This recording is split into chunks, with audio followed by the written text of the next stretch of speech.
Salut, ici Emeline au micro de l'anecdote du dimanche, le podcast qui donne la parole à nos anciens. Lors de ce rendez-vous dominical mensuel, je recevrai des quarantenaires, des retraités et des personnes plus âgées qui ont toutes et tous vécu mille et une vies. Ils me partageront de chouettes anecdotes, des moments marquants qui ont changé leur cours de leur vie et des événements plus durs desquels ils ont dû se relever, mais surtout les leçons de vie qu'ils en ont tirées. Le but de ce podcast, c'est d'offrir une oreille attentive aux générations de nos parents et grands-parents et de reconnecter les plus jeunes à leurs anciens en leur prouvant qu'on s'enrichit bien plus aux côtés des siens qu'en restant sur son téléphone. Bonne écoute.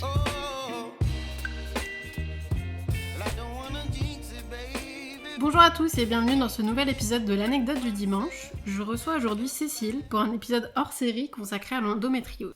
Nous allons revenir ensemble sur cette maladie encore trop méconnue, la difficulté d'avoir un diagnostic, les répercussions sur sa vie et à quoi ressemble le quotidien quand on vit avec la douleur H24. Bonjour Cécile. Bonjour.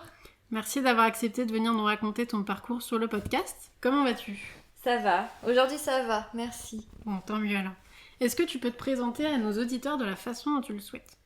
Ok, alors moi c'est Cécile, j'ai 41 ans. Je travaille en tant qu'assistante de direction dans l'ingénierie automobile et je suis atteinte d'endométriose.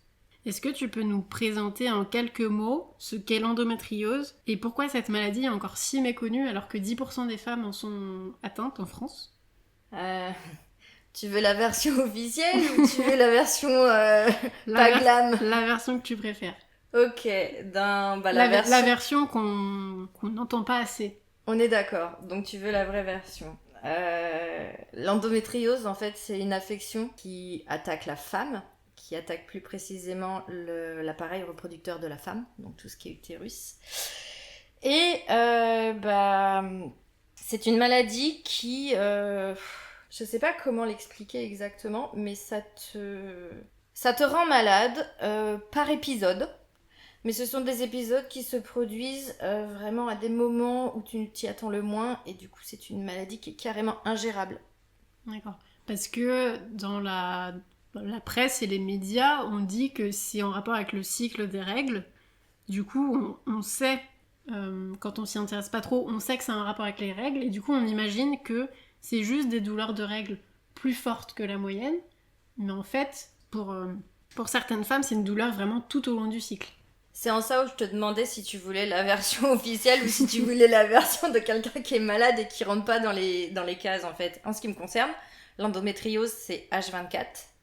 Tous les matins c'est une roulette russe au moment du réveil parce que je ne sais pas comment va se dérouler la journée. Et pour le coup, quand je te disais que c'était pas glam, c'est que au niveau des symptômes, ce sont pas des choses que tu peux évoquer au travail ou dans ton entourage parce que c'est vraiment pas quelque chose de classe. Que ça touche un peu à la pudeur. Un peu beaucoup, ce sont des choses que les femmes aiment pas dire à propos d'elles. Ça vend pas du rêve, c'est pour ça que déjà, c'est difficile on vit d'en dans parler. un pays où rien que de dire qu'on a ses règles ou qu'on a mal à cause de ses règles, certaines femmes se sentent un peu... osent pas le dire au travail, comme tu dis. On est des chochottes quand on a ses règles. Ça fait pas si mal que ça, les règles. C'est juste des règles, tu sais. Mais à partir du moment où les règles t'empêchent de te lever de ton lit, là c'est plus normal. Et c'est en ça qu'il faut commencer à s'inquiéter, parce que des règles ne peuvent pas t'empêcher de sortir de ton lit le matin. Et quand ont commencé les premiers symptômes pour toi ? Ça a été compliqué. Les premiers symptômes, ça arrive pas du jour au lendemain en fait. L'endométriose, comme tu disais, il y a 10% des femmes qui sont atteintes en France. Seulement, c'est une maladie qui s'incruste au fur et à mesure du temps et qui met des années à s'installer. Et c'est en ça aussi que, comme on n'en parle pas, on détecte les jeunes femmes atteintes de l'endométriose très tardivement. Et on le détecte souvent parce qu'elles ont eu un moyen de contraception qui a bloqué un petit peu le cycle naturel. Et lorsqu'elles veulent devenir maman, elles retirent ces moyens de contraception et c'est là qu'elles se rendent compte qu'elles ont des soucis et en faisant des examens approfondis, on se rend compte qu'il y a quelque chose. Mais on perd entre 7 et 10 ans avec ces conneries-là, quoi, parce que il n'y a rien pour le détecter pour le moment et que c'est une maladie qui est vraiment vicieuse, tu sais, un peu comme un serpent là, qui arrive... c'est pas top. Et en ce qui me concerne, ça a commencé par des douleurs au ventre, mais comme ça s'assimile à des douleurs de gastro-entérite, oui. Tu te dis pas que c'est autre Puis chose. nous les femmes, on a très souvent mal au ventre. Voilà. Quand on a nos règles, le stress, le transit parfois qui déraille un peu. Ouais. Donc c'est pas quelque chose sur laquelle tu t'arrêtes. C'est vraiment quelque chose d'anodin et puis au fur et à mesure, les douleurs elles s'intensifient et tu te vois un jour partir bosser et dans la voiture d'un seul coup t'es au volant et t'es plié en deux parce que tu sais pas ce qui t'arrive et d'un seul coup t'as l'impression qu'on te fout un coup de poignard dans le bas du ventre et tu te sens traversé par un coup de jus et tu sais plus ce qu'il faut faire parce que là tu comprends pas et tu dis bon bah je vais peut-être aller consulter. Oui, parce que pour décrire un petit peu la douleur à nos auditeurs, et surtout les hommes qui connaissent même pas les douleurs de règles classiques, Non. toi tu t'expliquerais ça vraiment comme un coup de... Ça fait comme une grosse gastro-entérite, ça fait vraiment des douleurs abdominales qui sont assez fortes, on pourrait aussi assimiler à des douleurs de contraction d'accouchement. Ok. La sensation, c'est soit de se prendre un coup de poignard dans les reins ou dans le bas du ventre. Vraiment une douleur vive, quoi. Ah oui, c'est vif, ça t'électrocute, quoi. Moi, je connais des femmes qui tombent par terre de douleur, qui se mettent à vomir de douleur, qui tombent dans les pommes de douleur. Donc c'est assez violent. Et t'as l'impression, ou alors de te prendre des coups de jus, de te faire taser par moment. Donc ça te réveille un peu, mais en fait c'est pas très agréable parce que tu peux être comme ça à parler et être à l'aise comme ça, et d'un seul coup, bah, tu te figes. T'arrives tout au long du mois, il n'y a pas de période où c'est plus fréquent que d'autres. Non, bah, en ce qui me concerne, j'ai essayé de tenir un journal pour voir, puisqu'on m'a toujours dit que c'était un rapport avec le cycle féminin. Ouais. Et il s'avère que pour ma part, c'est pas du tout ça. C'est vraiment H24. Et malheureusement, je suis obligée d'avoir des médicaments contre la douleur H24. Parce que sans ça, je peux pas garantir d'être debout tous les jours. Et c'est vraiment un enfer en fait. Parce que j'ai pas médicaments actuellement, j'ai pas de solution. En fait. Exactement. Ouais. Okay. Donc on va revenir un peu sur le diagnostic. Comment ça s'est passé pour toi ? Depuis combien de temps tu es atteinte de cette maladie ? Est-ce que tu peux nous raconter un petit peu du coup comment tu l'as découverte ? Les premières consultations chez le médecin, comment il justifiait cette douleur ? Comment s'est passé le diagnostic, le process ? Est-ce que ça a été long ? Oui, le process il a été super long parce que comme je t'ai expliqué, quand tu te retrouves au volant avec d'un seul coup des coups de jus et des coups de poignard, tu te demandes ce qui se passe. Et comme c'est au niveau du ventre, bah, tu te dis que comme les symptômes sont proches de la gastro, bah, tu vas avoir un gastro-entérologue en premier. Et puis bah, tu fais des examens et le gastro-entérologue il te dit bah, tout va bien. Vous avez un intérieur plutôt pas mal, la carrosserie on sait pas trop mais l'intérieur est plutôt joli donc tu te dis bon bah, on va chercher ailleurs. Et puis bah t'en parles à ton généraliste et puis le généraliste t'envoie vers un gynécologue parce que du coup c'est un petit peu la zone du bas-ventre donc on t'envoie vers les spécialistes et puis au fur et à mesure on te fait faire des examens et l'examen bah, c'est de faire des échographies, de faire des IRM et de faire des examens cliniques. Voilà. Et c'est comme ça qu'au fur et à mesure des examens bah, je me suis rendu compte qu'il y avait de l'endométriose. Mais ce qui est important à savoir, c'est qu'il faut absolument se diriger vers du personnel compétent, vers des spécialistes de l'endométriose quand tu as un doute. Parce que à l'époque où ça m'est arrivé, c'était pas encore super connu. Il n'y avait pas toutes ces associations qui parlaient d'endo. C'était à combien de temps du coup ? Il y a une quinzaine d'années. Okay. Et du coup, il n'y avait pas du tout cette notion de personnalité publique qui met en avant j'ai de l'endométriose et je suis marraine d'une association et on en parle et c'est génial. Et tant mieux que ça soit maintenant le cas parce que pour les jeunes filles, les futures femmes, c'est important qu'elles soient aidées. Mais à mon époque, il n'y avait pas tout ça et on avait du mal à trouver des gens pour en parler. L'entourage, bah, c'est compliqué aussi puisque les gens ne comprennent pas. Bah, c'est comme toutes les maladies, tant que ça t'est pas arrivé ou que tu n'as pas quelqu'un dans ton entourage qui est touché, tu peux pas comprendre. Et les hommes encore moins parce qu'un homme n'a pas d'utérus, donc déjà il comprendra pas. Et après, tu peux leur expliquer. Il faut vraiment expliquer aux gens, parce que tant que tu n'expliques pas, tu peux pas leur demander de comprendre. Bien sûr, c'est comme tout. Okay. Et du coup, quel est l'examen à faire du coup pour savoir si on a de l'endo ?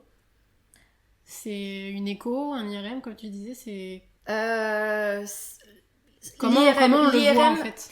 À l'échographie, déjà à l'examen clinique, tu peux le sentir. Le gynéco, en t'examinant physiquement, il peut déjà déceler des choses.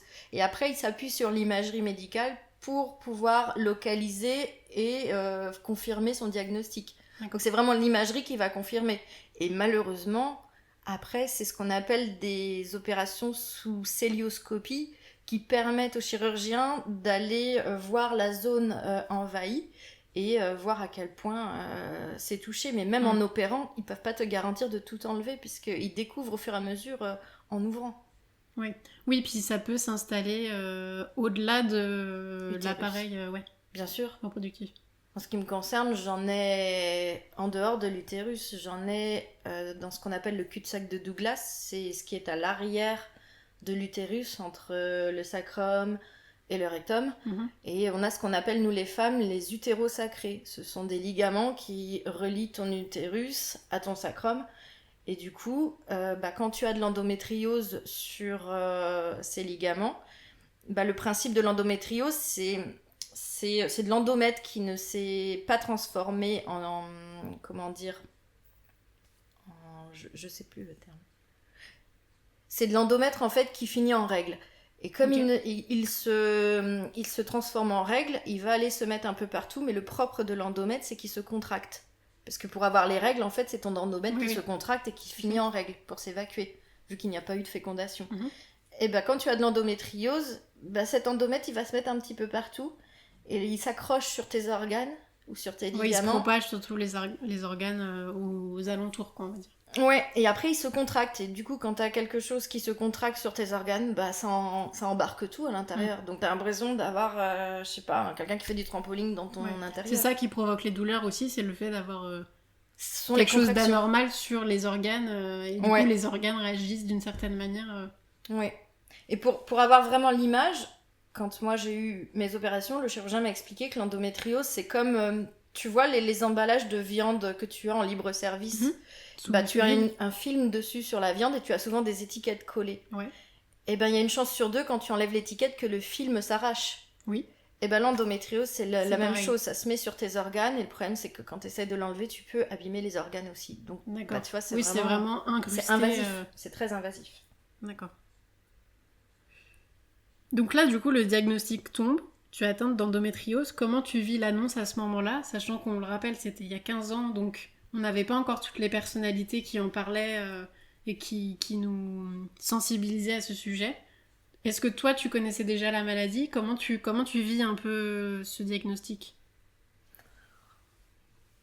Moi, ça me tombe un petit peu comme ça sur le coin du nez. Je comprends pas, mais je réalise vite que j'ai une amie, une de mes meilleures amies qui a eu ça quelques années avant et qui m'en parlait, mais du coup comme ça m'était pas arrivé, je comprenais pas ce qu'elle avait et à quel point. C'était flou pour toi. Ouais, c'était totalement flou, mais au final en raccrochant les wagons je me suis rendu compte que c'était la même chose, donc la première chose à faire c'est de me tourner vers elle et lui dire voilà ce qui m'arrive, qu'est-ce que t'en penses.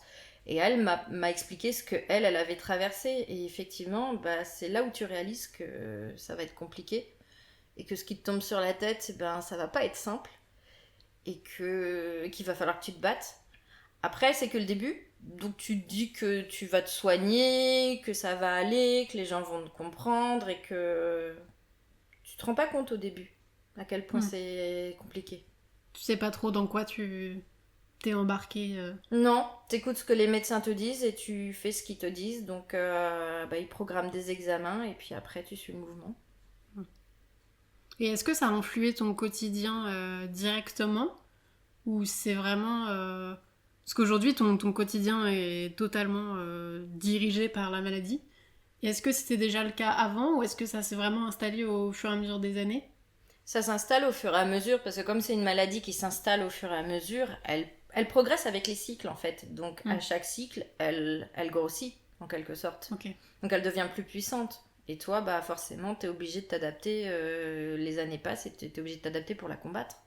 Oui, c'est comme si t'avais si je peux me permettre la métaphore, c'est un peu comme si t'avais un monstre dans ton ventre qui se nourrit de tes cycles et qui, du coup, chaque mois, grossit de plus en plus, quoi. Et te fait souffrir de plus en plus, du coup. C'est exactement ça. Après, on dit aussi que l'endométriose, c'est comme le cancer, sauf qu'on l'appelle le petit cancer. Puisque, en soi, on n'en meurt pas. Ça arrive très rarement avec beaucoup de complications pour certaines personnes, mais en soi tu n'en meurs pas, mais ça te pourrit la vie, mais H24. Et c'est le même genre de propagation Ça peut aller partout, ça peut aller partout, ça peut monter jusqu'au cerveau, tu peux en avoir un peu partout, c'est assez rare, mais oui, il y a des cas assez extrêmes et c'est compliqué.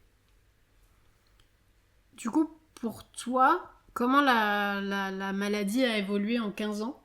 Si tu peux retracer un petit peu l'évolution sur ces dernières années? La maladie, elle est montée crescendo. Du coup, quand j'ai été diagnostiquée, j'ai eu affaire à un premier chirurgien qui te dit, bon, écoutez, on va opérer, on va mettre en place un protocole, vous allez prendre un traitement avant l'opération, on va vous mettre sous ménopause artificielle. Ça, c'est encore une autre histoire. Ensuite, on t'opère et toi, tu n'y connais rien, donc tu fais ton opération qui dure 30 minutes et puis il te dit, bon, voilà, c'est nettoyé, on se fait un point dans un mois et puis on verra bien. Et puis, au final, t'enchaînes les opérations parce que tous les ans, ça revient parce qu'à chaque nettoyage, 2 mois après, ça reprend de plus belle et ta vie, elle repart en enfer. Et on le disait tout à l'heure, il y a de plus en plus de personnalités qui en parlent à la télé, dans les médias. On a Enora Malagré, Laetitia Milo. Laetitia Milo, dont on connaît peut-être plus que moi, mais c'est pas le sujet. Est-ce que toi, t'es en accord avec ce qui se dit? Est-ce que tu me disais tout à l'heure qu'il y avait 2 versions, la version glam et la version réelle? Est-ce que tu trouves que la version racontée dans les médias est un peu, pas embellie parce édulcorée. Édulcorée, ouais, voilà. Ou est-ce que c'est ton quotidien, sachant qu'aussi il y a plusieurs formes d'endométriose? Est-ce que toi tu te reconnais dans ces discours-là? Oui, en partie. Après, il y a beaucoup de gens qui en parlent. Il y a beaucoup de gens qui en parlent sans se renseigner.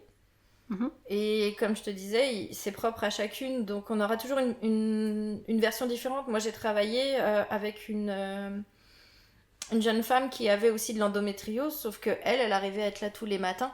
C'est juste que quand elle allait faire ses courses, au bout d'une demi-heure, elle était pliée en 2 et elle pouvait tomber dans les pommes dans les magasins avec son caddie. Alors que moi, c'est pas le cas. Par contre, moi, le matin, je vais avoir du mal à me lever. Et si mes médocs font pas effet, je vais pas être efficace. Je vais être tordue de douleur toute la journée et je pourrais pas. Oui, chacun manage un peu sa douleur. La douleur est propre à chacun. Comme il le peut, et oui, exactement. Et c'est pas parce que t'as une grosse endométriose que tu vas avoir très mal et une petite que tu vas avoir moins mal. Je veux dire, moi, ce sont des lésions qui sont toutes petites mais tellement mal placées qu'elles me font jongler. Oui, c'est plus le placement que... Exactement. C'est pas en rapport avec la taille de l'endo, quoi, parce que je sais que c'est gradué, mais ça a pas vraiment de sens, je trouve. Oui, ça varie quand même vachement, d'accord. Et du coup, ces personnalités-là, surtout Laetitia Milo, je crois, elle a des enfants. Du coup, la question des enfants se pose parce que c'est assez flou. Il y a des femmes qui arrivent à en avoir, d'autres non, d'autres qui ont du mal mais qui y arrivent. Comment toi, tu te situes par rapport à ça? Est-ce que tu y penses? Est-ce que tu vis au jour le jour? Comment tu te positionnes par rapport à ça? La maternité, c'est quelque chose qui fait envie. Après, pour moi, c'est pas une fin en soi. C'est pas le but ultime de ma vie. Être en couple et être bien avec son conjoint, je trouve ça bien. C'est le cas pour moi. La question des enfants, elle a été posée. Maintenant, on vit notre vie et on verra comment ça va se dérouler. Pas de prise de tête. J'ai tellement... Comment dire? Pendant une dizaine d'années, je savais que j'aurais pas d'enfant puisqu'on m'avait dit que c'était pas possible à cause de l'endométriose. Il y a eu beaucoup d'opérations. Tu t'étais fait à l'idée... Moi, j'ai fait le deuil d'une maternité. Donc en soi, si j'ai pas d'enfant, quelque part, je me suis protégée et c'est pas grave. Maintenant, s'il y en a, oui, avec grand plaisir. On te le souhaite. Merci. Comment tu vis du coup avec la douleur au quotidien? À quoi ressemblent tes journées, que ce soit tes journées de travail ou tes journées le week-end pour les loisirs, pour les vacances? Comme tu disais que tu vis au jour le jour, comment tu gères ton quotidien en fait avec cette maladie? Je gère comme je peux. Je me lève le matin en priant que tout se passe bien. Je le sais au réveil déjà si ça va pas bien se passer, si c'est mal parti. Parce qu'en général, si je me lève et que j'ai des grosses douleurs et que dans la première demi-heure de ma journée, je commence à faire des allers-retours aux toilettes, c'est pas très bon signe. Ouais. Ça débarque plus souvent le matin au réveil que dans la journée un peu à l'improviste. Oui, je pense que le matin, c'est juste que comme il y a eu la nuit de sommeil, ça se calme et c'est là que je me repose. Ouais. Et quand je commence à m'activer, c'est ton corps qui se réveille. C'est le corps qui se réveille doucement et du coup, la maladie se réveille avec un peu. Encore une fois, c'est mon ressenti, c'est peut-être pas comme ça pour les autres. Maintenant, c'est comme ça que moi, je le ressens. Et puis, je vois au fur et à mesure de la journée, si, comme je te dis, si je fais des allers-retours aux toilettes et que je sens que je suis pliée en deux et qu'une bouillotte me ferait plus de bien qu'autre chose, c'est que c'est mal parti.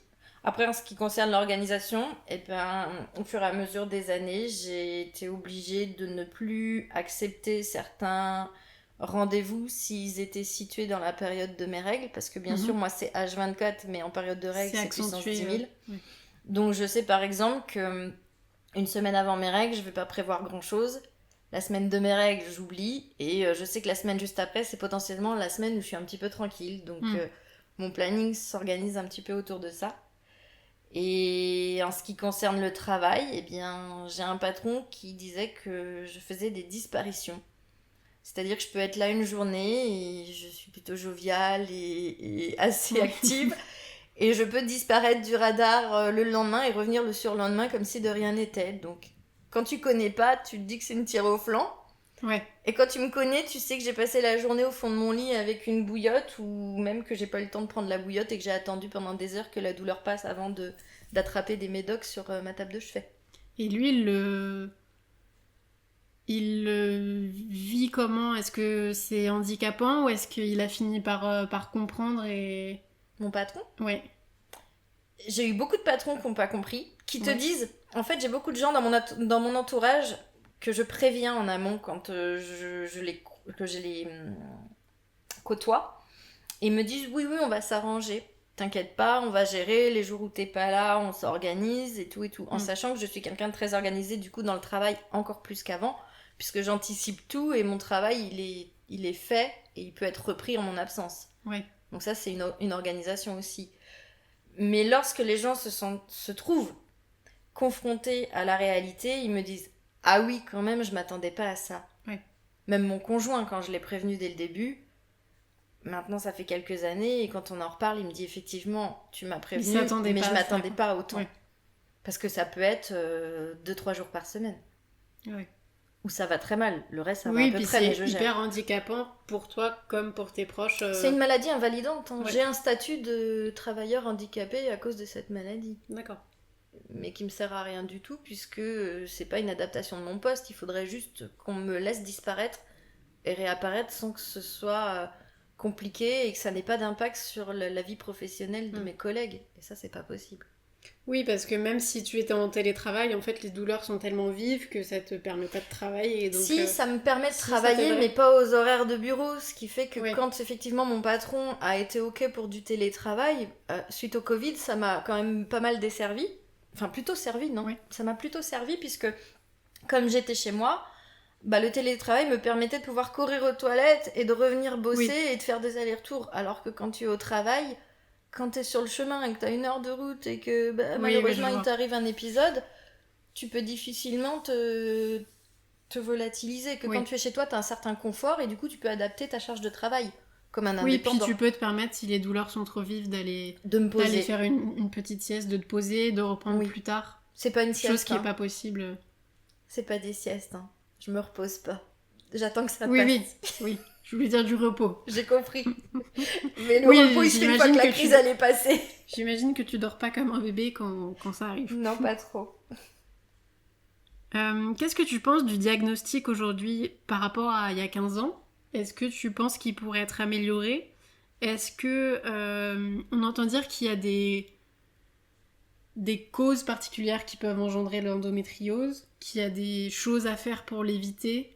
Qu'est-ce que tu penses un peu de tout ça, toi qui vis avec la maladie depuis 15 ans ? Est-ce que tu trouves que c'est un peu bullshit ? Non, je trouve que ça a beaucoup évolué et tant mieux, parce que ça part dans le bon sens. J'ai entendu dire qu'il y avait des tests salivaires ou des prises de sang qui potentiellement pourraient trouver des marqueurs.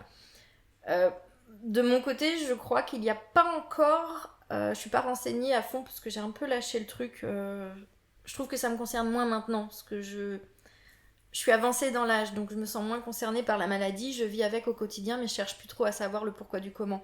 Je veux juste que ça passe.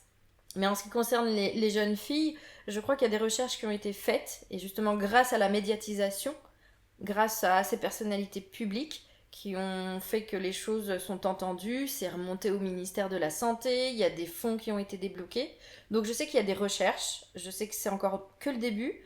Et il y a des spéculations, je sais que à l'époque on parlait de ce qu'était tampon. Parce que les tampons sont blancs Le choc immaculés toxique, ouais. et ils sont remplis de produits. Et potentiellement, ça peut venir de là. Ça peut venir aussi d'une hérédité. Ça pourrait venir de beaucoup de choses. Peut-être aussi de tout ce qu'on a avec les dérèglements endocriniens qu'on a depuis quelques années, avec tout ce qu'on mange, avec ce qu'on a comme ondes. Comme... Ouais. Il y a beaucoup de spéculations. Je pense qu'il n'y a pas encore de... C'est pas encore tout à fait fondé, quoi. Non, pas du tout. Maintenant, ce qui est bien, c'est qu'on arrive à en parler, qu'on arrive à détecter ça et que les jeunes femmes soient prises en charge beaucoup plus tôt parce que la maladie, plus tôt tu la détectes, plus de chances tu as un peu de l'enrayer. Et est-ce qu'aujourd'hui, il y a des façons d'éviter l'endométriose? Tu vois, en faisant mes recherches, je suis tombée sur un article du 28 mars, donc assez récent, qui explique que la pratique d'une activité physique régulière pourrait réduire le risque de développer l'endométriose, tout comme l'alimentation, en évitant la consommation d'acides gras oméga 3 et en privilégiant les légumes verts, les fruits frais. Est-ce que c'est fondé selon toi, sachant qu'à l'époque tu faisais beaucoup de sport, ou est-ce que c'est des conseils un peu balancés par-dessus l'épaule qu'on pourrait donner à n'importe qui en fait? Parce que le sport et l'alimentation saine, c'est des conseils C'est lambda. qu'on donne, oui. À toute personne. C'est ça. Je pense que... Non, c'est pas fondé pour moi. Je sais qu'une alimentation quand même saine joue forcément sur ta santé, que en ce qui concerne l'endométriose, c'est une maladie inflammatoire. Donc, je sais que quand je mange certains aliments, que j'aime particulièrement, je vais le payer. Ouais. Mais choses, le ratio plaisir et après douleur fait que j'ai quand même envie de me faire plaisir et je sais que je vais dérouiller derrière, mais je le fais quand même. Mais je paye cher.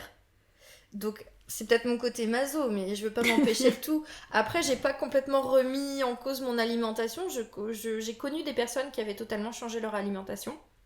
Et d'ailleurs, je trouve ça super, parce que j'en suis pas capable.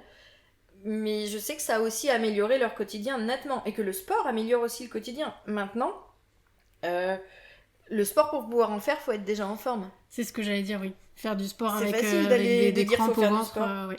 Quand t'es plié en deux et qu'on te dit bah ça serait bien que tu te bouges un peu. Si Bah, je pouvais, je le ferais. Déjà, faire du sport en période de règles, c'est très compliqué par rapport La fatigue. aux douleurs, à la fatigue, le corps qui fonctionne au ralenti. C'est ça. C'est ça, parce que déjà en temps normal, c'est dur de se motiver de faire du sport. Mais quand en plus t'es pas bien, j'ai quand même compris depuis quelques années que de rester aussi allongée avec ma bouillotte et d'attendre que les médicaments fassent effet, c'était pas non plus une solution. Ouais. Et qu'il fallait que j'essaye de me bouger un peu. Le mouvement. Ouais, bah tu sais, en avançant dans l'âge, tu connais un peu plus ton corps, tu te connais un peu mieux, c'est un peu le but de la vie. Et bah quand tu comprends certaines choses, t'essayes de les mettre en place. C'est ce que j'essaye de faire. Okay. Et du coup, comment je rebondis sur ce que tu dis, comment tu soulages tes douleurs? Donc la bouillotte, les médicaments, est-ce qu'il y a des choses qui te font du bien, de marcher ou... La bouillotte. Je dis des bêtises, mais... Non, il y a des pas petites de astuces bêtises. au quotidien qui t'aident ne serait-ce qu'un petit peu? La bouillotte est l'amie de ce qu'on appelle les endo-girls. C'est comme ça qu'elles se sont surnommées à une époque. C'est très américanisé. Nous, les endo-girls, on est collés à notre bouillotte. Le chaud nous fait du bien. Vraiment, okay. Le chaud nous fait du bien. Les antidouleurs fonctionnent très bien sur moi. Enfin, parfois pas du tout. Ouais. Mais quand ils fonctionnent, c'est génial. J'ai l'impression de vivre normalement. C'est des anti-inflammatoires classiques ou c'est des médicaments un peu plus... Ce ne sont pas des anti-inflammatoires, ce sont des antidouleurs. Sinon, d'accord. Je ne pourrais pas donc les prendre dose, quotidiennement. Au-dessus. Oui, parce qu'après, le seul palier qui me reste au-dessus de ce que je prends, c'est la morphine. Ok. Et oui, ça, donc on est quand même sur des médicaments assez forts. Oui. Et j'ai aussi des médicaments que je peux prendre ici qui sont un peu équivalents à la morphine. C'est ce qu'ils te donnent aux urgences quand tu y vas. Mm-hmm. Et c'est pour ça que je pour ne les vais pas aux crises. urgences. Voilà. Les grosses crises, je les fais chez moi en sachant maintenant ce qui me calme et en patientant parce que je ne vais pas aller encombrer les urgences. Oui, tu sais, un Doliprane et un truc antidouleur derrière. Voilà. Ouais. Il n'y a pas de solution pour le moment. Ok.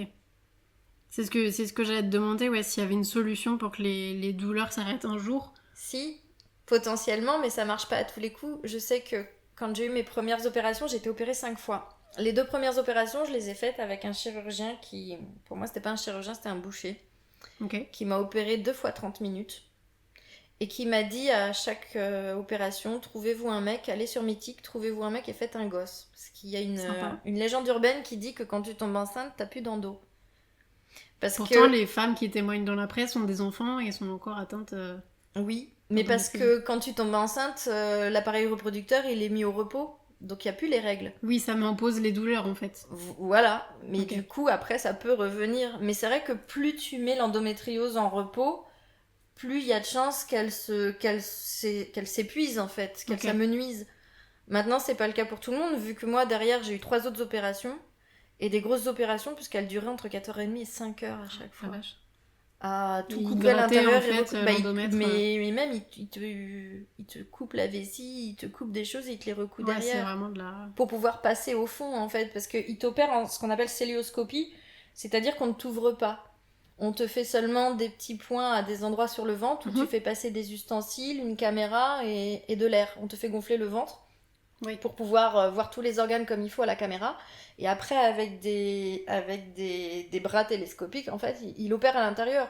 Mais pour aller voir à l'arrière de l'utérus, vu que tu es allongé sur le dos, il faut bouger. Il faut bouger les organes ou alors il faut les transplacer. Dans la jungle, tu sais, quand mes cornes coupent. C'est ça, tu prends ton coupe et puis tu passes et après tu découvres la merveilleuse cascade.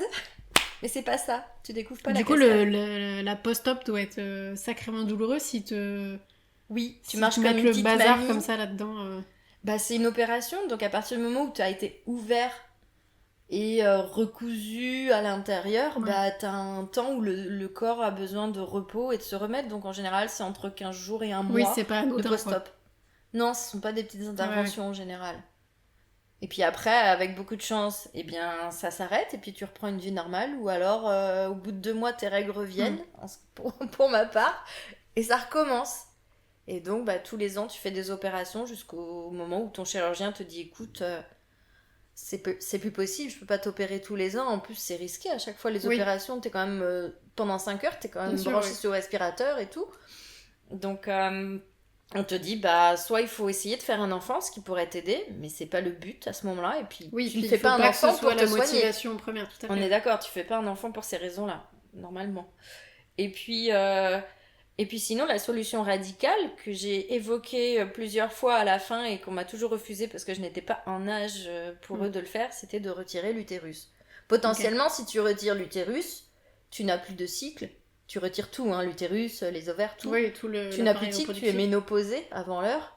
Donc on te donne des traitements pour gérer cette ménopause au mieux, parce que ça aussi c'est encore un cap dans la vie des femmes, hein, c'est l'étape suivante. Donc là tu l'as beaucoup plus jeune et il faut le gérer aussi. Maintenant, moi on me l'a refusé jusqu'à présent, on voulait pas parce qu'on me disait si tu changes d'avis, si tu veux avoir des enfants, mais quand t'as tellement mal, et à un moment donné tu dis enlève tout, c'est pas possible, arrête. Parce que du coup la ménopause pourrait aussi régler le problème ou pas forcément. L'endométriose s'arrête à la ménopause, c'est une maladie qui s'arrête. D'accord. Mais pas tant que tu es fertile. Oui, puis la ménopause peut arriver très tard. Oui. Moi, je sais que ma maman, pendant 10 ans, elle était en préménopause, elle attendait que ça. Et je crois d'ailleurs... Et les symptômes ne sont pas très agréables. M'écoutes, maman, mais je crois que c'est toujours pas... Réglé, quoi. Même si c'est pas le bon terme. Oui. Mais comme quoi, c'est long. Peu importe l'âge, il y a certaines femmes, c'est un long processus, quoi. Alors qu'il y a d'autres femmes qui sont préménopausées à même pas 30 ans, quoi. Oui. Donc c'est vachement variable, finalement. Oui, ça peut arriver. On dit aussi que la pilule, c'est la seule solution aujourd'hui pour calmer les symptômes. Du coup, il y a des gynécos qui mettent des femmes sous pilule. Toi, tu as choisi de pas la prendre. Est-ce que tu peux expliquer ton choix aux jeunes femmes, surtout, qui seraient tentées d'opter pour cette solution? Tu t'adresses à une anti-pilule, donc forcément, je vais pas te faire la pub de la pilule. J'ai été sous pilule depuis que j'ai été réglée parce que j'avais déjà des règles douloureuses à l'adolescence, vers 15 ans. Donc j'ai pris la pilule pour cette raison-là. Et dans mon cas, la pilule a masqué l'endométriose pendant 10-15 ans et l'a laissé progresser. C'est à cause de la pilule que tu n'as pas pu la déceler plus tôt, en fait. En quelque sorte. C'est pas à cause de la pilule, mais la pilule, du coup, a estompé certaines choses, et du coup, elle s'est infiltrée, l'endométriose. Et quand elle s'est déclenchée réellement, on a dû retirer cette pilule. Donc, je n'ai plus de moyen de contraception à ce moment-là. Après, je n'en avais pas spécialement besoin. Oui, c'est ce que tu nous disais, pardon, je te coupe, mais c'est ce que tu nous disais au début de l'épisode, qu'en fait, comme les femmes sont sous pilule, elles ont pas forcément de symptômes, et c'est au moment où elles arrêtent la pilule pour potentiellement avoir un enfant, Ouais. que du coup les symptômes arrivent. Et comme on sait que maintenant on fait des enfants beaucoup plus tard, Oui. et ben la On maladie le a découvre plus tard. beaucoup de Et temps elle a pour le temps de s'installer. s'installer. Voilà, d'où la difficulté ensuite de soigner des femmes de 30-35 ans. Parce que bah, c'est tellement incrusté, comme je te disais, elle s'incruste l'endométriose. Une fois qu'elle est incrustée dans tous tes organes, c'est beaucoup plus difficile de la retirer, de brûler au laser sans abîmer les organes. J'ai une amie qui a 42 ans, qui a décidé de faire un enfant il y a très peu de temps. Et elle se demandait pourquoi ça n'allait pas. Et à force de faire des examens, elle s'est rendue compte que c'était de l'endométriose. Et elle mettait ses douleurs sur l'âge, le travail, parce qu'elle est infirmière libérale. Et du coup, elle était assez fatiguée. C'était un métier prenant. Et d'ailleurs, chapeau, parce qu'elle ne s'est pas plainte avant, en sachant qu'elle a quand même de grosses douleurs et qu'elle mettait ça sur le compte du quotidien. Voilà, elle ne s'écoutait pas. Et aujourd'hui, elle a quand même le rein qui est pris par l'endométriose. Elle risque de perdre un rein. Oui, donc c'est quand même vachement... Ça va loin. Ça attaque vraiment, quoi. Ça attaque tes organes. Donc les reins, c'est quand même super important. Et elle vit un enfer depuis quelques mois. Et c'est condensé pour elle parce que elle a tout découvert sur le tard. Moi, j'ai eu 15 ans pour m'y faire. Donc j'ai du recul maintenant. C'est pas que je prends ça comme ça l'est, mais j'ai pas trop de choix. J'ai pas trop de solutions. Donc j'ai envie de te dire, j'attends un peu la ménopause. Ouais, on comprend du coup. Ouais. Est-ce que tu... Bon, je connais la réponse, mais est-ce que tu estimes que cette annonce du diagnostic, il y a 15 ans, a changé le cours de ta vie, et à quoi elle ressemblerait si tu n'avais pas d'endométriose? Ça change le cours de ta vie parce que, très bizarrement, déjà, tu mets le nom sur quelque chose. Parce que il y a une errance médicale. Tu passes beaucoup de temps à chercher ce que tu as. Parce qu'en plus, tu tombes sur des gens qui sont pas compétents. Moi, je suis tombée sur des échographes qui te disent « Oh, bah, il y a quelque chose, mais on sait pas ce que c'est, et puis ça fait mal, et c'est comme ça. » Et ce jour-là, tu rentres, et t'as qu'une envie, c'est de foutre la voiture dans le platane sur la route. Ouais, puis tu te sens pas écouté, tu sais pas ce que t'as, donc ça te crée du stress aussi. C'est une maladie qui isole, parce que du coup, les gens ne te comprennent pas. Il y a des médecins qui te disent que tu en fais trop, et que tu es une chochotte. Ça, c'est le terme lambda. Et du coup... Et au travail, ça peut être compliqué. Moi, j'ai eu la chance à cette époque-là d'avoir une collègue au travail qui m'a dit « Mais non, c'est plus possible, je vais te prendre rendez-vous avec un autre spécialiste et on va t'envoyer vers des gens compétents. » Et c'est là que tout a été déclenché, où j'ai vu un premier spécialiste, je l'ai pas trouvé foufou, j'en ai cherché un autre et je suis tombée sur le spécialiste qui me correspondait, qui a pris le temps de m'écouter. Qui a respecté mon choix, qui ne m'a plus mis sous ménopause artificielle, parce que ça, celui qui m'a opéré les 2 premières fois me mettait sous ménopause artificielle. C'est-à-dire que tu as les effets de la ménopause. Hormonal, en fait, c'est ça ? Oui, en fait, on t'arrête ton cycle du jour au lendemain. Donc, ce que ta mère, elle est en train de vivre, sur une dizaine d'années, t'as tout du jour au lendemain. On te fait la piqûre, 5 minutes après, t'as chaud, t'as froid, tu pleures, tu ris, tu changes de pyjama 2 fois par nuit, tu changes tes draps, tu passes du rire aux larmes en une fraction de seconde. À cause de la transpiration, je précise. Oui, bien sûr. Ça peut être autre chose. Ça peut être mal interprété. Ça, c'est l'incontinence, ça n'a rien à voir. Non, ça, c'est plus tard. C'est encore une autre étape de la vie.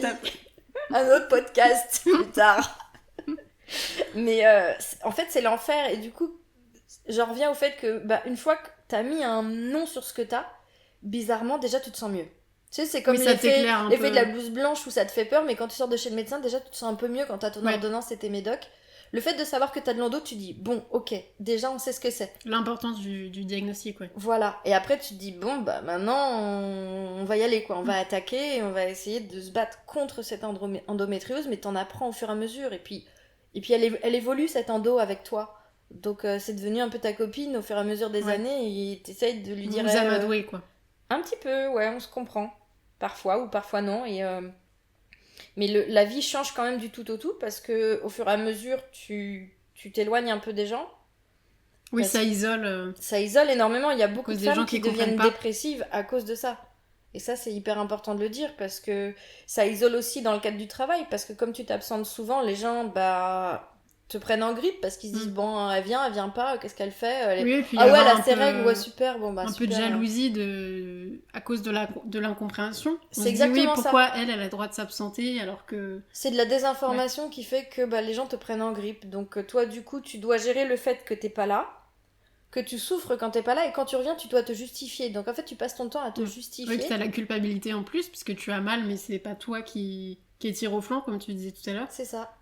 Donc c'est une double peine, en fait. Les gens te font culpabiliser parce que du coup, tu les mets aussi en porte-à-faux dans le travail. Et tu voudrais pas, parce que t'aimerais pas qu'on te le fasse, mais tu n'y es pour rien, et c'est toi qui te prends les douleurs quand même à la maison, même si eux n'ont rien demandé.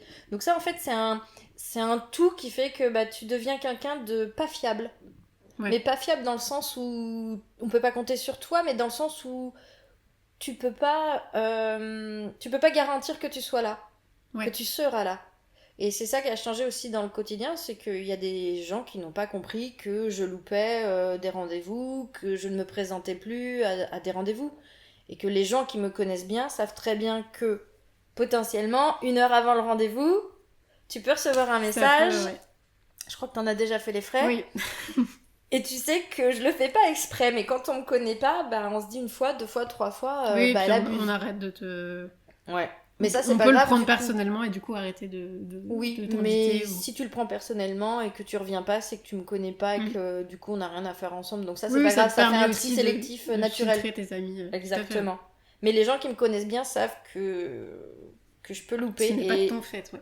Non, et il y en a certains qui en rigolent parce que ça tombe souvent sur eux et j'ai loupé beaucoup de gros événements de leur vie et c'est triste parce que de louper le mariage d'amis, des grosses fêtes d'anniversaire, des choses comme ça, moi je peux pas y participer et eux aussi pensent que des fois je fais exprès alors que pas du tout, mais comme ça tombe toujours sur les mêmes. Tu t'en sers comme excuse.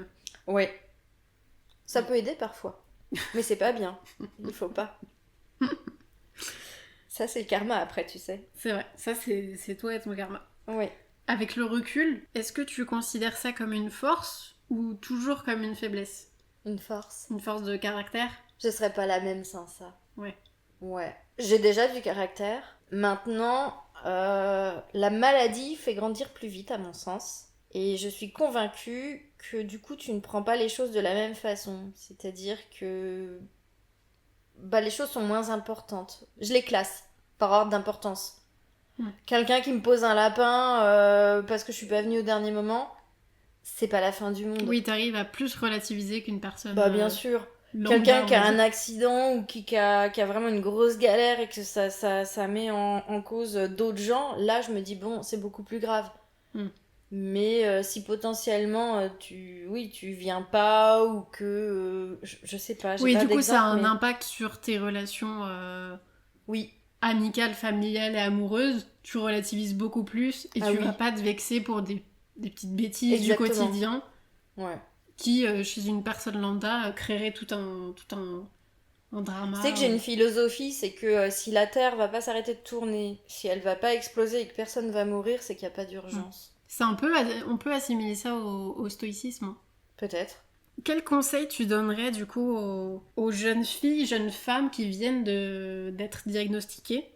Quel conseil un peu d'ancienne tu leur donnerais ? Si déjà elles sont diagnostiquées, c'est qu'elles ont été voir les bonnes personnes. C'est déjà un grand pas. Ouais, c'est déjà une grande étape. J'espère qu'elles l'ont fait rapidement, qu'elles n'ont pas galéré plusieurs années avant de comprendre ce qu'elles avaient. Je leur conseillerais de s'écouter, de s'entourer de bonnes personnes, parce que moi j'ai une chance inouïe, c'est que j'ai une famille formidable, un chéri plus que compréhensif, et des amis vraiment chouettes, parce que ceux qui me connaissent sont là pour moi, et que quand je suis en bas, ils savent me remonter le moral, donc ça c'est important. Ils sont compréhensifs, ouais. Très. Ce que je disais tout à l'heure. Ouais, et il le faut parce que s'ils le sont pas, si tu t'entoures des mauvaises personnes, en fait, tu vas sombrer dans la dépression. C'est déjà une maladie qui t'isole et qui te fait voir les choses un peu en noir. Si t'as pas un peu de joie autour de toi et des gens hyper compréhensifs, ça va pas t'aider. Donc c'est d'autant plus important quand on a cette maladie d'être bien entouré pour pas sombrer, quoi, en quelque sorte. Oui, parce que de temps en temps, tu te dis que tu vas tout lâcher. De temps en temps, j'arrête mes médicaments parce qu'il y a tellement de gens qui te disent en fait, t'as pas si mal que ça et tout. Donc, de temps en temps, ils te mettent tellement T'as ça besoin en de tête. ressentir la douleur à nouveau pour... Ça m'arrive des fois d'arrêter de prendre les médocs. Ça Ouais. m'arrive pas souvent, hein. Mais une fois par an, en général, je le fais. Et je sais pourquoi je le refais pas. Jusqu'à ce qu'on me remette cette idée pourrie dans la tête et que je me dise, allez, t'as pas si mal que ça, tu peux te passer des médocs. Et tu finis par Et tu te passer rends compte que pas du 48 tout, heures. en fait. Ben non, tu vis l'enfer pendant 48 Ouais. heures et tu dis pourquoi je m'inflige ça en fait. À cause d'abrutis qui remettent en question le fait que t'as des soucis de santé et qu'eux n'ont rien et qu'ils n'y connaissent rien. Ils n'ont pas du tout de pouvoir là-dessus. Ils n'ont même pas de connaissances. Donc pourquoi tu les écoutes? Et c'est en ce sens où tu te dis, bah heureusement que j'ai des gens autour de moi qui sont sains et qui me relèvent la tête en disant, tu t'en fiches de tout ça et continue à Oui, faire c'est ton un truc. peu comme les gens qui sont en grosse dépression et dont l'entourage ne comprend pas, ils vont juste leur dire bah ça va, Ça va il n'y a passer. pas mort d'homme. C'est ça. Mais ça, encore une fois, je pense que ce sont des gens qui sont pas informés. Donc, il faut informer les gens, il faut en parler. C'est une maladie dont les gens ne parlent pas parce que, bah voilà, tu vas souvent aux toilettes, t'as des soucis, c'est dans ta culotte, c'est pas très glamour. Oui, oui. Mais Oui, tu vas plus pas t'en raconter parles, ça. plus t'en parles, plus tu l'expliques, bah plus les gens vont comprendre. Et plus ils le comprennent, plus ils vont développer de l'empathie. Et l'empathie, Oui. c'est important. Parce que si Tout t'as à pas fait, d'empathie, bah il se passe rien, quoi. Alors, cet épisode, c'était un hors-série du coup sur l'endométriose, parce que Cécile n'est pas retraitée. Donc, Mais elle a plus de 40 ans.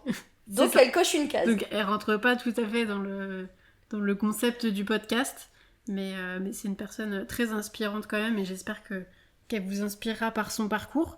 Comment toi tu vis les relations avec les anciens? Ah, moi les anciens, tu sais, je les aime. Sinon je serais pas là aujourd'hui. Les anciens, je les aime. J'adore rencontrer des gens et j'adore les entendre me raconter leurs histoires. Je trouve ça chouette. Donc quand t'as 40 ans, bah t'as des anciens qui ont vécu les années 50 ou même bien avant. Et bah du coup c'était chouette d'avoir des histoires de l'époque que t'as pas vécues. Parce qu'aujourd'hui, je sais pas, j'ai l'impression qu'on vit plus grand chose de transcendant. Je sais pas. Peut-être que quand on sera plus vieille, on se dira ah ouais, c'était pas Peut-être si qu'on y mal. prête moins attention. Comme je dis dans l'intro, peut-être qu'on est trop sur nos téléphones, sur nous-mêmes, et du coup on se rend pas compte forcément de ce qui se passe un peu partout dans le monde. Parce que du coup le but du podcast c'est vraiment de les reconnecter aux générations antérieures, que ce soit des anciens qui vraiment ont vécu mille et une vies, ou même leurs parents, ou leur oncle, leur tante. Mais ils avaient le temps de les vivre ces vies, vu qu'ils n'étaient pas connectés, il fallait bien qu'ils s'occupent. Tout à fait. Ce qui n'est Alors plus le cas qu'aujourd'hui, aujourd'hui. on ne vit plus l'aventure. J'écoutais l'autre jour... Alors certains vont rire parce qu'il est un peu critiqué en ce moment, mais Oussama Hamar qui disait qu'il était souvent critiqué parce qu'il a beaucoup d'histoires à raconter, sauf qu'aujourd'hui les gens refusent de vivre des histoires.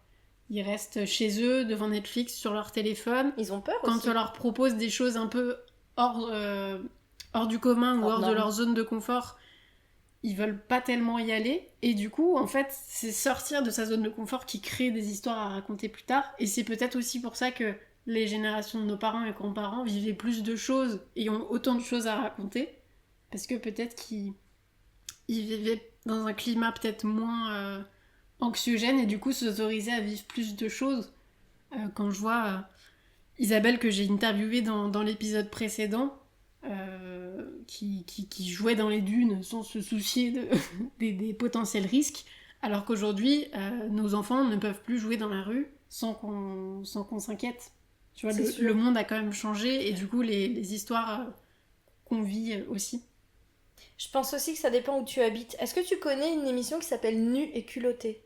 J'adore cette émission, et ces deux gars sont vraiment... Enfin, ils sont chouettes. Moi, ils me font sourire, et ils me font garder une âme positive en me disant que l'humain n'est pas encore pourri. Oui, tout à fait. Et qu'il y a encore on le des voit gens... en voyageant quand même que oui, tout n'est pas perdu. mais ils voyagent en France aussi la plupart du temps. Et c'est là que tu vois qu'en allant dans des villes en France, ils arrivent quand même à rencontrer des gens et que les gens leur ouvrent leurs portes alors qu'ils ne les connaissent pas. Bon, après, ils ont des bonnes têtes. Je pense que ça joue aussi. Ça joue, je pense. Oui, je pense que ça joue beaucoup. Maintenant, ce sont 2 hommes, et parfois, les gens leur ouvrent leur porte. Et moi, je me suis déjà posé la question, si quelqu'un venait frapper à ma porte ici en me demandant le gîte et le couvert, je suis pas sûre que je lui ouvrirais. Oui, Donc, il y a quand même une atmosphère assez anxiogène. Mais c'est vrai que quand c'est plus dans les villes un peu plus reculées, bah, les gens prennent encore le temps. Et il y a encore des choses à raconter. Il y a encore des gens qui ont la quarantaine ou la cinquantaine qui ont des belles choses à raconter. Donc, Il y a encore de l'humanité dans nos campagnes. L'humanité n'est pas perdue, ma chère Emeline. Quel conseil tu donnerais du coup aux plus jeunes générations qui nous écoutent?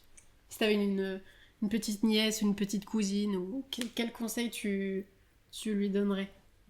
Donner des leçons, ça fait vraiment vieux con. Oui, mais je t'invite à le faire, donc on te pardonnera. Parce que on me l'a souvent fait quand j'étais jeune et je dis ah ouais c'est ça, super, je verrai quand je serai grande. Et maintenant avec le recul, je me dis que prendre le temps de profiter des gens qui sont autour de vous parce que ça peut basculer très vite. Et puis essayer de trouver ce qui nous anime même quand on est à l'école parce que souvent on y traîne nos guêtres. Ouais, c'est difficile d'y aller, on nous force sur pas mal de choses et ça serait bien qu'on trouve des attraits dans ce qu'on fait pour pouvoir les vivre au mieux et ne pas les subir. Parce qu'après, en grandissant, on a certaines lacunes et on a des regrets. Et avoir des regrets, c'est un peu bête. C'est de prendre le temps et de profiter des gens que vous avez autour de vous. Ouais, profiter de l'instant présent. Tu vois, quand tu fais un point là, c'est le présent. Quand tu regardes à ta gauche, c'est le passé.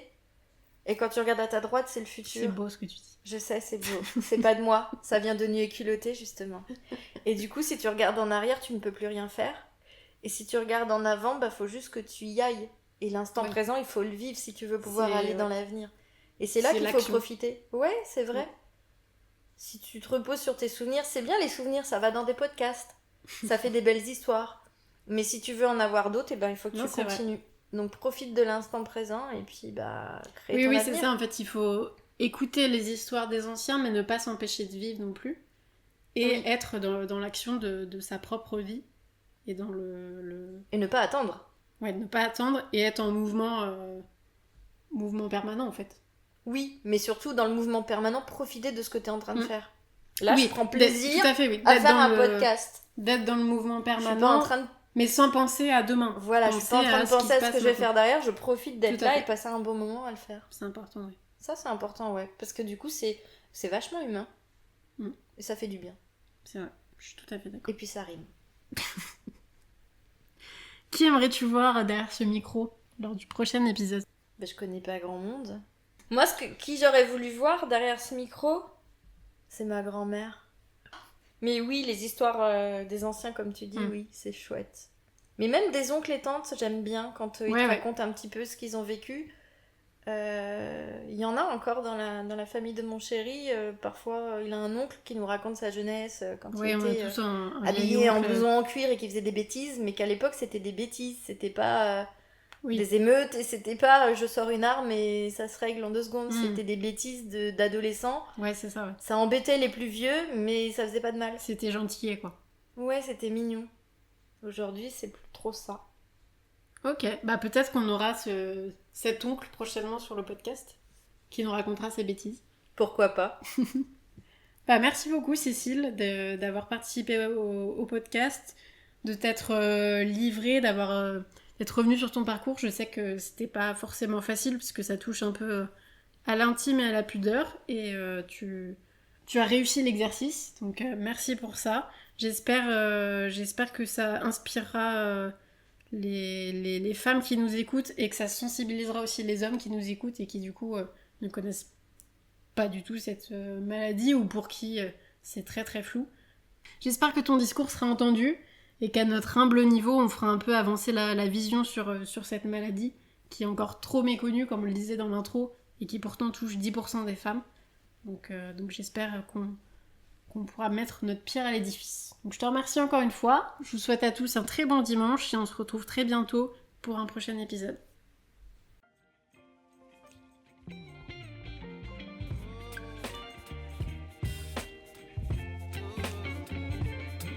Si cet épisode t'a plu, je t'invite à mettre 5 étoiles et à laisser un commentaire. C'est super important pour le référencement et la pérennité du podcast. L'histoire de notre invité du jour a fait écho à la tienne. Tu aimerais qu'un proche au parcours inspirant participe lui aussi ? Écris-moi. Et enfin, pour suivre toute l'actualité du podcast, les coulisses de création ou me proposer de nouveaux invités, rejoins-nous sur Instagram, anecdote-podcast. Et en attendant le prochain épisode, je t'invite à toi aussi prendre le temps de discuter avec tes amis. Passe un bon dimanche.